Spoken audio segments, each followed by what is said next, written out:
kolerasi pergerakan saham CFD dengan pergerakan forex. Semua trader saham CFD dilatih untuk melihat data penjualan perusahaan dan produk domestik bruto (PDB). Hal ini berguna untuk memproyeksikan pergerakan saham CFD selanjutnya. Untuk investor saham CFD, fluktuasi mata uang asing dapat menguntungkan dan tidak menguntungkan. Sedangkan untuk trader mata uang, pergerakan saham CFD dapat membantu untuk menentukan apakah pasar secara keseluruhan sedang mencari investasi berisiko atau sedang menghindari risiko, sehingga berpotensi akan menambah daya dorong pada pergerakan forex. Dengan informasi ini, trader dan investor bisa mendapatkan pemahaman yang lebih baik tentang hubungan erat antara kedua pasar ini dan juga mendapatkan keuntungan tambahan dalam menganalisa arah pasar. Dampak mata uang pada saham CFD. Banyak cara untuk mengetahui pergerakan mata uang yang berdampak terhadap pergerakan saham CFD. Untuk perusahaan multinasional, fluktuasi mata uang dapat meningkatkan atau mengurangi pendapatan luar negeri. Untuk importir dan eksportir, nilai tukar dapat mempengaruhi profitabilitas dan penjualan. Mari kita lihat bagaimana hubungan ini bekerja. Kinerja industri. Fluktuasi mata uang dapat membuat outperformance atau kinerja negatif dari industri.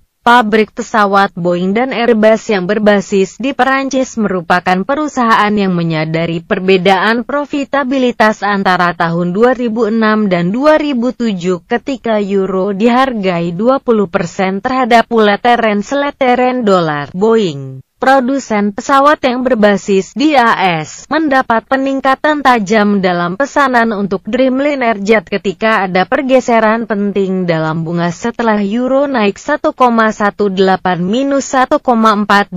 Sedangkan Airbus sangat menderita karena penguatan euro. Pada kuartal ketiga tahun 2007, Airbus mengumumkan bahwa mereka akan memotong 10.000 pekerja dan mempercepat produksi jet super jumbo baru untuk mengatasi kerugian $810 juta.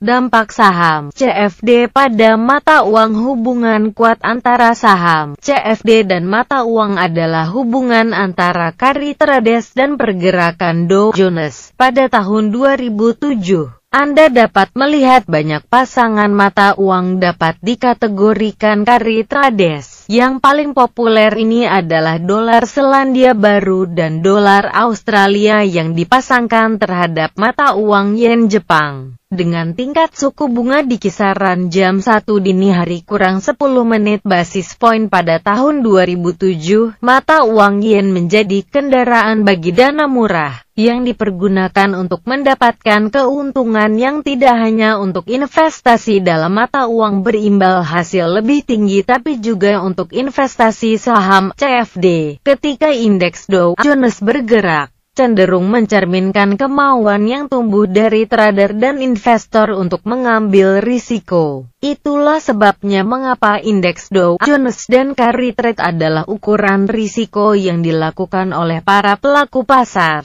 Secara umum, jika ada kenaikan tajam pada pergerakan Dow Jones membuat refleksi bahwa kondisi risk appetite sedang tumbuh. Ketika indeks Dow Jones jatuh akan membawa transaksi pada mata uang yen Jepang masuk ke dalam aksi jual dengan refleksi bahwa risk aversion di pelaku pasar sedang meningkat. Carry trade dapat tidak berkorelasi secara langsung dengan pasar saham dalam jangka pendek. Jadi trader tidak harus selalu berasumsi bahwa jika indeks Dow Jones naik maka carry trade akan naik secara bersamaan. Namun dalam jangka menengah akan membawa perdagangan mata uang dan saham akan sangat berkolerasi. Pada akhirnya, pergerakan forex akan mempengaruhi pergerakan saham. Pentingnya hubungan ini akan terus berkembang ketika perusahaan melihat pasar global dan persaingan membuat pergerakan forex selalu berfluktuasi yang membuat para pelaku pasar dapat mengambil keuntungan.